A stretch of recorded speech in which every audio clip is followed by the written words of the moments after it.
নিকিতা চাংমাই শইকীয়াৰ উদ্যোগত beauty pageant সৌন্দৰ্য প্ৰতিযোগিতা।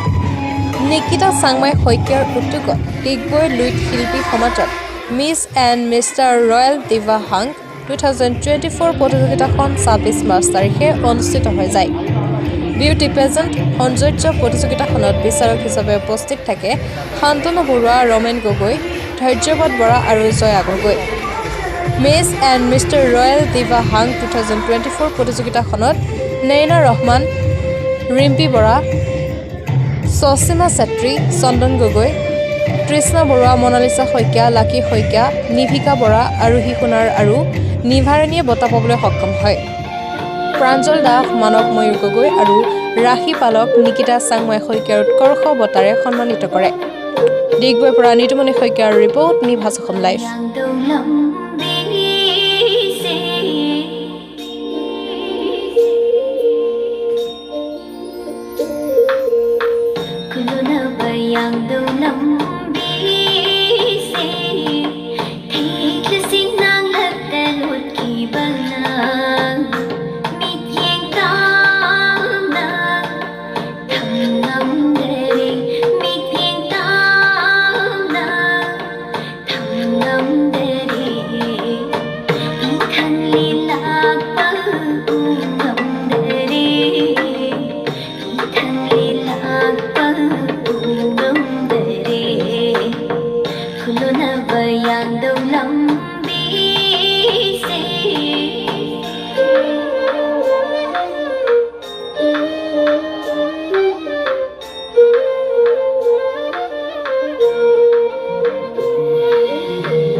সকলোকে জনাইছোঁ। আজি আপোনালোকে এই অনুষ্ঠানটো অহাৰ বাবে অশেষ ধন্যবাদ জনাইছোঁ।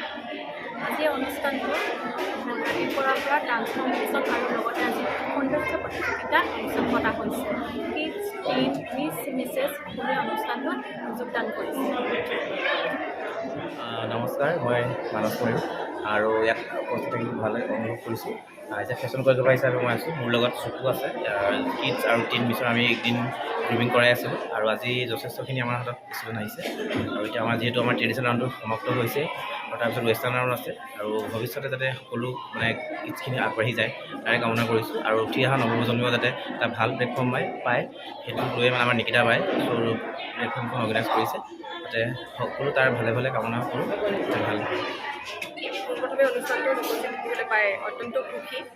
নিকিতা চাংমাই শইকীয়া এগৰাকী খুব প্ৰতিভাৱান মডেল হয়। তেওঁ মিছেছ হৈ ইমানখিনি অনুষ্ঠানলৈ আগবাঢ়ি গৈছে, আমি অত্যন্ত সুখী। বিগত দিনবোৰত তেওঁ কেইবাটাও অনুষ্ঠান আমালৈ আগবঢ়াইছে, বিশেষকৈ কণ কণ শিশুসকলক ডিগবৈ অঞ্চলৰ পৰা উলিয়াই নিয়াত তেওঁৰ যথেষ্ট অৰিহণা আছে। আজি অনুষ্ঠানটো আমি ভালেসংখ্যক প্ৰতিযোগী দেখিছোঁ, আমি অত্যন্ত সুখী হৈছোঁ আৰু এনেকুৱা অনুষ্ঠান আমাৰ সমাজলৈ, আমাৰ শিশুসকললৈ সুবাৰ্তা কঢ়িয়াই অনাত নিশ্চয় কিছু সহায় আগবঢ়াব।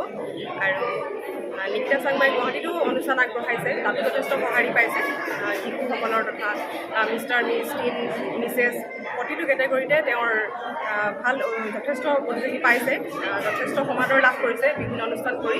আৰু নিকিতালৈ আমি অন্তৰৰ পৰা অত্যন্ত শুভকামনা যাচিছোঁ।